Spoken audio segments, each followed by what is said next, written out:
Welcome to Canada's Entrepreneur, where we talk to the entrepreneurs who are making it happen across Canada and deliver the news, trends, knowledge, and opinions from entrepreneurs and business influencers across the country. Hi, this is Celine Williams, hosting from Ontario for Canada's podcast. My guest today is Dr. John Mighton, an award-winning mathematician, best-selling author and playwright, and founder of Jump Math, a math education program that dispels the myth that only some are naturally gifted at math while others are destined to struggle. Welcome, John. Thank you. I'm very curious to hear more about how you got to where you are now and what inspired the work that you're doing. So I'd love to hear just a little bit of your story. Well, when I was growing up, I think, most people had the idea that if you're good at something, it's because you had a gift for it. And I really internalized that idea. And when I went to university the first time, I almost failed math. I just barely passed the calculus course, and I got the lowest mark in my creative writing course. So I kind of, at that point, thought I wasn't sure what I could do. And after I graduated, I came across a book of letters by this American poet, Sylvia Plath. It was letters she wrote to her mother. And it was clear from the letters that she taught herself to write by sheer determination. She just decided she was going to be a poet. She memorized poems. She wrote imitations of poems. It looked like what she was doing was fairly mechanical. She was just trying to train herself. But gradually, you could see her own voice came in, and she became one of the most original poets of the century.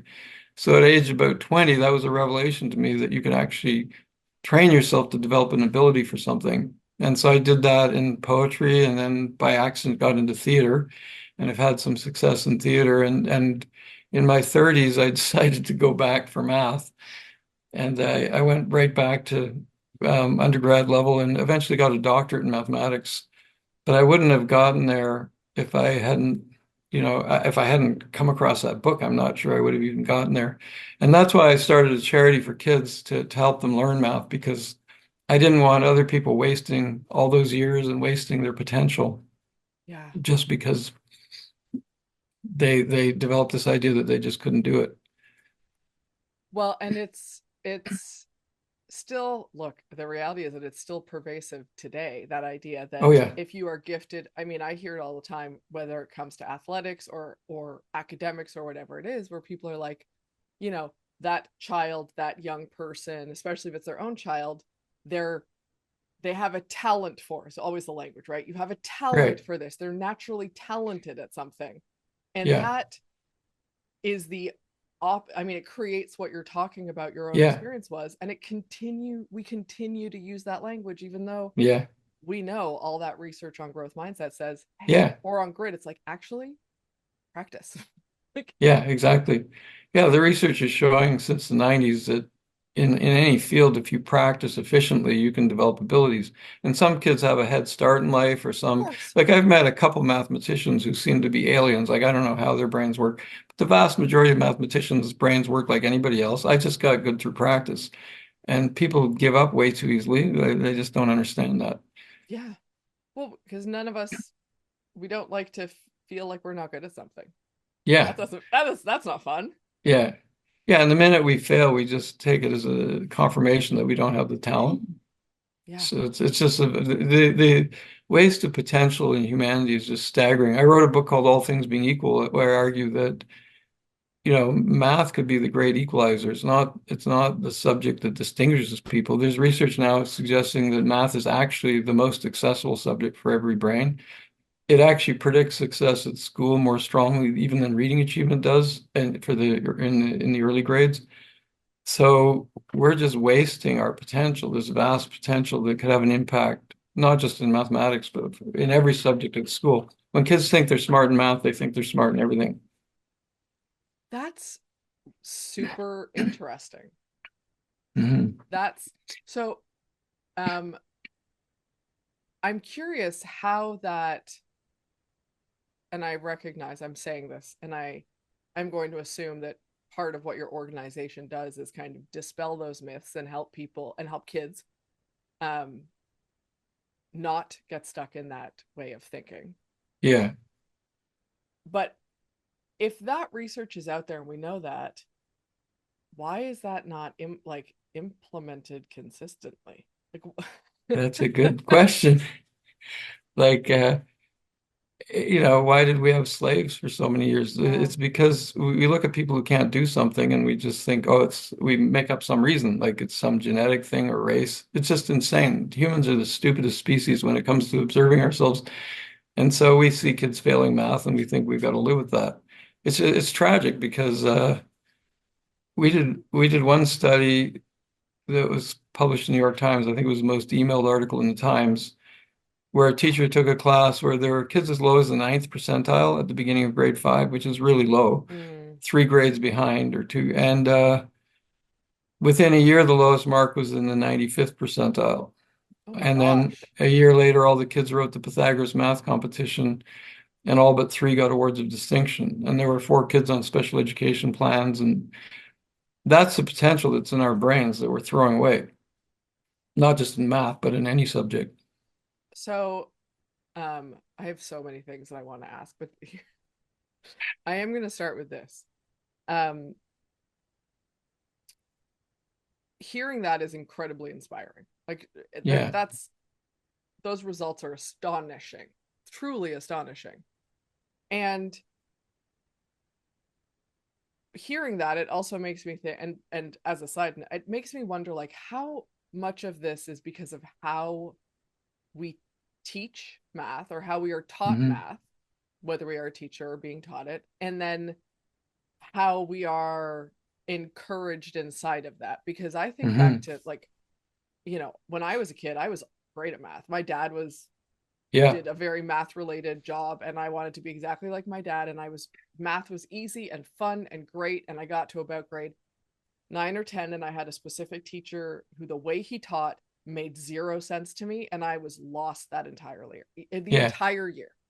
And I just never, I was like, okay, well, I'm done. Like, I don't want to do this anymore. So I asked that question, and I've had my own experience, and I'll own that.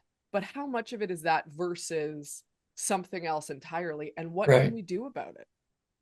Well, there's two, it's a complicated issue, but I could boil it down to 2 things for the point of this podcast. Is if first, only it was just one thing and we could solve it and be billionaires. Wouldn't that be great?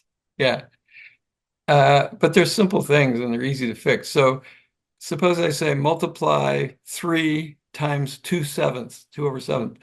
If I ask teachers how you do that, I love teachers, but many will say, well, I'll put a 1 under the 3 and I'll multiply the top by the top, the bottom by the bottom. And that's their explanation of why you get 6/7, because there's a 1 on the bottom. Right. That's not an explanation. Then you have to explain why there's a 1 on the bottom.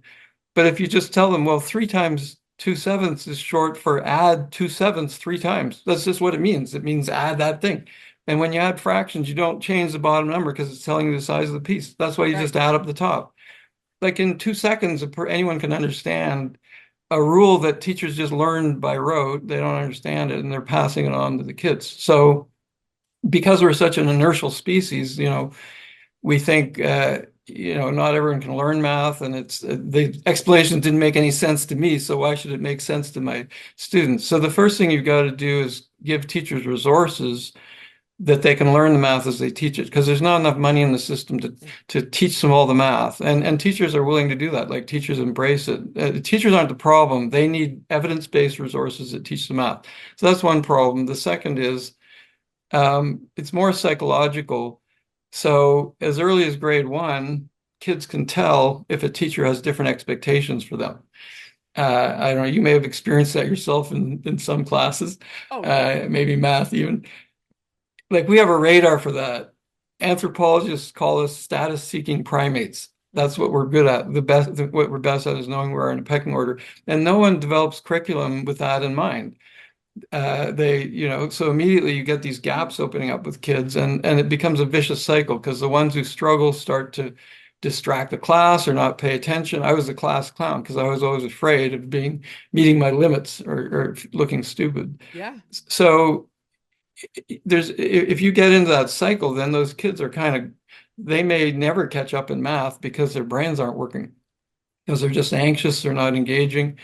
So you have to equalize the class. You have to make all kids feel that they can do it. And surprisingly, that's possible. Like that teacher showed that, but you have to have a really good resource that does that, aligned with the science of learning. Like kids can't learn too much at once. There's very simple principles in the science of learning. Then you have to make sure that your resources is aligned with that. But once you can close the gap, you get an extra benefit. Durkheim, the sociologist, called it collective effervescence. We never feel anything more intensely than in a group, like a sense of awe or curiosity or anything. The one advantage we have of putting kids in a group is they're an audience. And as a playwright, I saw that when I went and started doing lessons. You get this amazing energy in the classroom when everyone's succeeding together. And if you have hierarchies in the classroom, visible hierarchies, you never get that. And so kids don't really, their brains don't work optimally. So those are the two main reasons. You have to have a great resource, and you have to do something to make all the kids feel that they can learn math. It's, it makes me think of, and I hope it's not like this in schools these days, but when I was younger and you had the tiers, you had like, I don't whatever the names of them were, but it was like, these were the really good readers or kids at math. They were very strong at this. This is the middle. And they, there were 5 or 6 tiers and you were in a group, and you were trying to get to the next group theoretically, but it was also really disheartening. You could see that for the kids that weren't. Yeah, that's right. Moving up the ladder or whatever they were calling it at the time. So, I hope it's not like that, because that feels like it would be counter to what you're talking about. Yeah, it's not as overt now, I think. They're not literally putting kids in groups the way they used to, or ability groups, but kids can still tell if other kids are getting different work, or that they're better at the subject and so on. So what we found is, if as long as the kids are meeting the expectation for the lesson, and that can be high, it can be a grade level if you have a good resource, if you can catch them up. You have to spend some time catching kids up, but we found that they don't compare themselves so much. Because I even tell kids, I'm not a fast mathematician. I'm not that fast. I don't care how fast you are. I just want you to meet these standards. Then those hierarchies don't have the same impact. They don't care if some kids get extra work. And so you'll always have some faster students in the class. And so what we do is train teachers to give incrementally harder questions, so that you don't have to go work with them. It's like a ramp they can go up. And also the kids who initially struggle, they start waking up, like that teacher who shifted the bell curve. Within a month, all her kids were asking for the bonus questions. And there, you can never have every kid working at the same speed, but you can have them covering the topic to the same depth. And so you just need extra questions for the faster kids, and then everybody's happy. Yeah. And so, okay, I want to put a pin in this and I want to come back to it. I want to go, because I want to go back to because I have so many more questions about this. But your experience of becoming an author and playwright, I'm curious, what led you into that, and then to changing to doing this? Because that's, and I'll fully acknowledge, like, we're very used to hearing that there's so many overlaps in the brain between musicians and mathematicians, right? Like there's a lot of overlap there. But author and playwright to math seems like more of a leap. Yeah.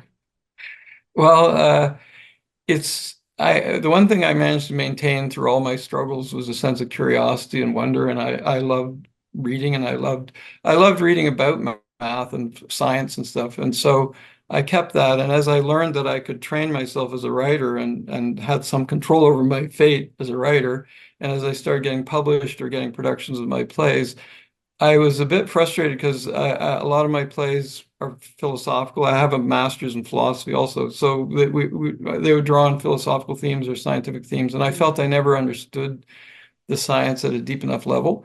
So I started learning a bit of math, and also to make money as a playwright, I started tutoring some young kids at a level like grade 6 I thought I could handle.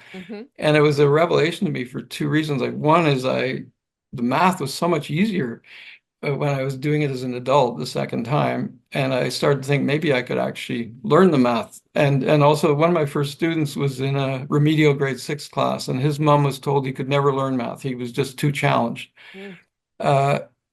That he would always be in a remedial. So he's now a fully tenured math professor.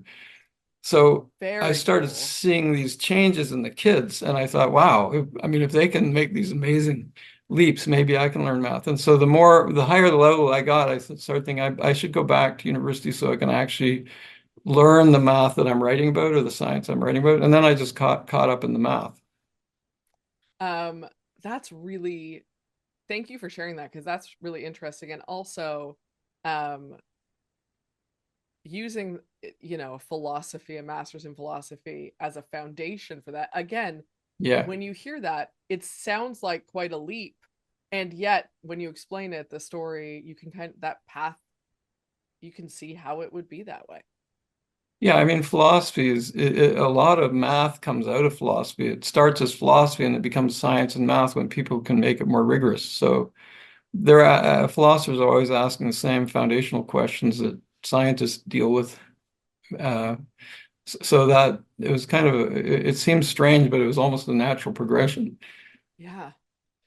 And from that, actually, I'm going to ask a question.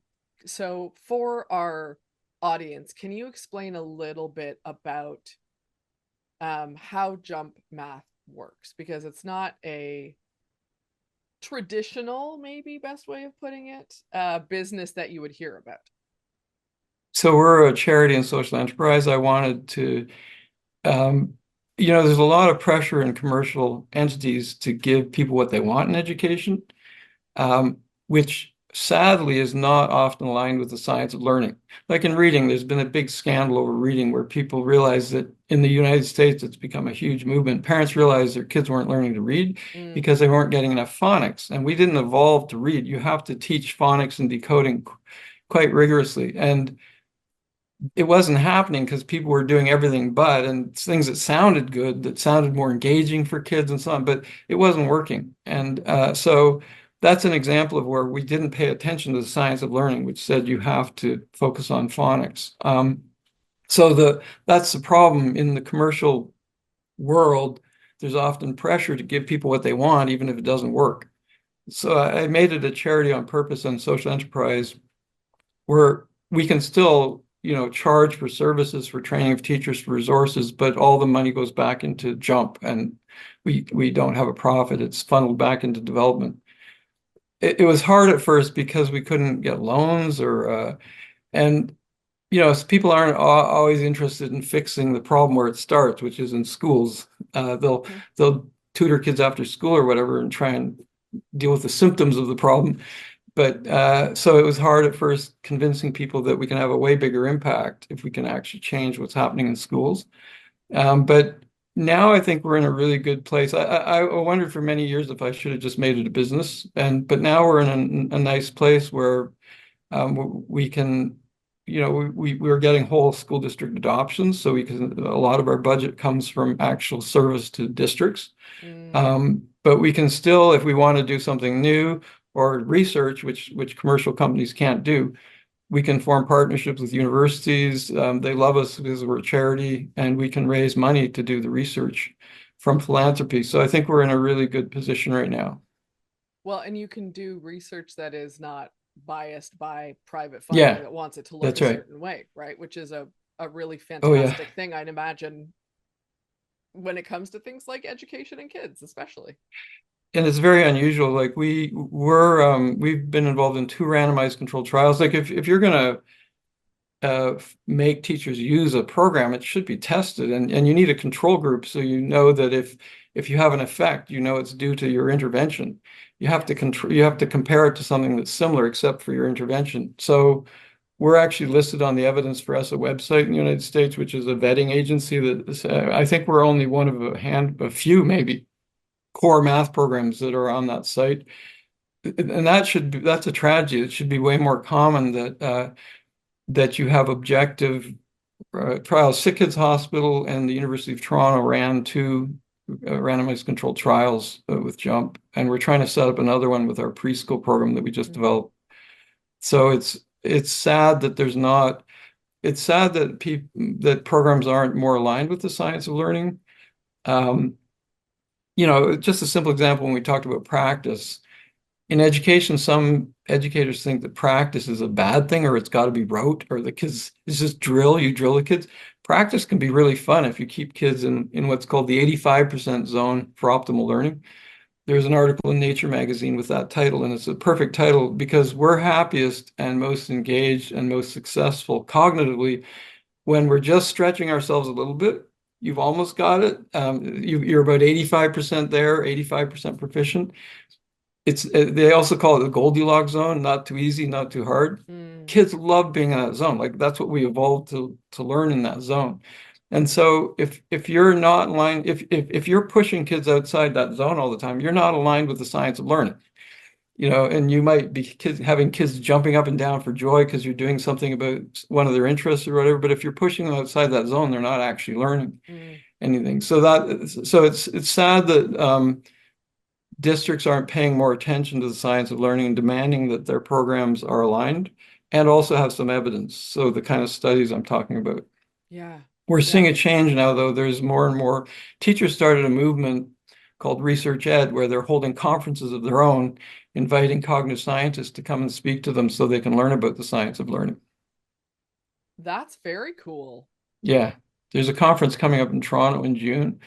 If people just Google Research Ed, it's driven by teachers, and these famous cognitive scientists will come from around the world to speak because they think it's a serious problem that the schools don't have access to this research. Yeah. I mean, I think it is a serious problem. We use a lot of, and I think my experience has been whether we are talking about children or adult learning, we have a lot of outdated ideas. Yeah. Both about how they're similar and how they're different, and then how each of them functions. And having something like that where the actual current science of learning is shared is, I think, a fantastic thing. Yeah. Yeah, they're really inspiring conferences, and the fact that they're volunteer and driven by teachers is really, people think that, the teachers are the problem. Teachers are not the problem. The problem is they don't have access to evidence-based resources that work. And then they get discouraged or they don't know what to do, especially with big classes. And so it's seeing teachers take things into their own hands and organize this movement is really inspiring. Yeah. So I'm curious, because one of the things that you said was that at a certain point you thought maybe this should have been a business and not a charity that you had started. Yeah. And that obviously now it is a wonderful thing that it is a charity. But I'm curious how you made that decision and what, either good, bad, or ugly, what you learned inside of it that could be something that is helpful for someone listening to this. Yeah. Who might be thinking of doing something similar, different, having these kind of debates. Well, if you want me to talk to you about what I learned from my mistakes, we could go on for 2 hours because I made a lot. But I could give you the highlights. And even now we're thinking about, should part of Jump be a business? Like, we're still wrestling with that question because it's still hard to raise money to do the right thing. But I think some of the bigger mistakes I made are, knowing we're going to become a charity, I should have paid more attention to, in the early days, building the board, building the organization. That was having the just focusing on that as much as growth or running around from school. My heart breaks for kids when they're falling behind. So I would literally ride through snow. I ride my bike in the winter sometimes. And so I'd literally ride through snowstorms sometimes to get to a school. Yeah. I was helping some kids, but I would have helped a lot more kids if I'd focused on the organization and just, and one thing that saved me is that I've always tried to free up time for my math and writing. So I don't tend to overbook myself because I just fill up that time and I got very good at delegating because I used to write the Jump materials, then I trained writers and now they're just fabulous. If you think of yourself trying to always get out of your own organization, like how do you want to set it up so you could get out? That's been really good because you get really great people and you delegate to them. A lot of founders want to control everything. I'm just trying to free up some time for myself. Yeah. So those are some things I learned. I should have focused more on the organization. And maybe the final thing is we were seeing these results that I described with that teacher years ago. I should have probably focused more on maybe focus on fewer grades, just get it right across a few grades. Make sure it's usable by any teacher. Like we've just been learning over the years, what support do they need? What training do they need? Just get a demonstration, with enough grades that you could actually be attractive to schools, but demonstrate that it works and get it so it's drop-in. Like you can drop it in anywhere, and people. I didn't do enough of that. I was just too focused on growth or the next opportunity that came up. I should have done that and just done research and shown that it works, and then focus more on scaling. So those are some things I learned. I appreciate you sharing that, because I think that the focusing on growth early on, not necessarily as much on, and I don't mean this dismissively, but the content and how it works and testing it and ensuring it. But I think that is, whether it is an organization like Jump Math or pretty much any startup of any sort, I think that is such a common experience. And we struggle to justify working on the business when we can work in the business. And to what you're saying, when you work on the business, it's a balance of both. It's not one or the other, but it has to be a balance of both. Yeah. And also not just for the health of your organization or whatever, because if you don't make a drop and if you don't get it right, you're spending all your time dealing with people asking you how to use it and how does it work, and you're not getting the best results. So that's one thing. It's not great for your organization or your time. It's sucking your time. It's also not demonstrating the product to full effect. And finally, you may be doing harm to people. Like if suppose you've got an educational intervention that kids love and stuff, but you're not testing to see that they're actually, it's actually producing measurable gains in math, then all you're doing is distracting them and taking up their time that they could have been learning math. There's some very addictive games now that kids are playing, but it's not clear that they're actually learning what they're learning from them. So I think that's why it's really important to test it early and make sure it's working and replicable, that you can replicate those results. Yeah. Thank you for sharing all of that. Before we wrap up and I send people to your website, is there anything that we didn't get to or that you want to say or emphasize before I send people to Jump Math? Well, I guess we're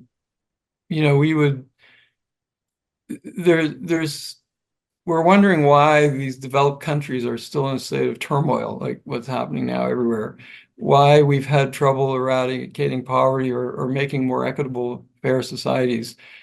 Maybe we're looking in the wrong place because we've had a lot of wealth for many years and we've been trying everything.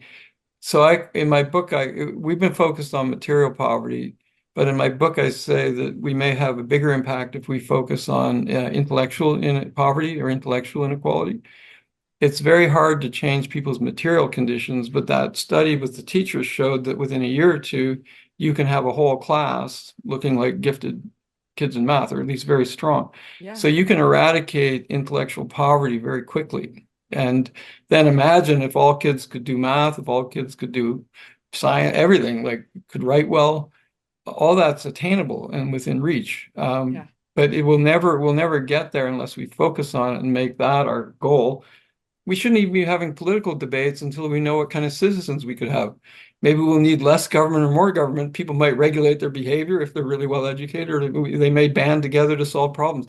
We don't know. Let's focus on having every person realize their full potential. And that means not settling for just, increasing the average mark of kids a little bit. We need a revolutionary change where every kid is learning at their full potential. And that will only happen if parents and people start demanding that. And secondly, if they look to the science of learning, because there are things that work, and parents need to be informed about it. Teachers need to be informed about it. So the loss to our society, not just economic, but in terms of wonder and awe and engagement, is just immeasurable. Amen. Truly. And you and I could have a whole other conversation about that. I guarantee it. And it's an incredibly important point. And I hope anyone who is listening, especially if they are parents or they plan to be parents, that they think about this, because it's an incredibly important message right now. So thank you for sharing that. Thank you. And thank you for being such a wonderful guest today and for being so open with your story. I appreciate it. Yeah. Thanks for your questions and opportunity to. Absolutely. And as promised, to find out more about John, Jump Math and its math education programs, please go to www.jumpmath.org. That will be in the show notes as well. And to everyone listening and watching, thank you for listening to Canada's podcast. Like, comment, and subscribe to all our channels to get the latest podcasts from entrepreneurs across Canada, where we talk to the entrepreneurs who are making it happen across Canada and deliver the news, trends, knowledge, and opinions from entrepreneurs and business influencers across the country.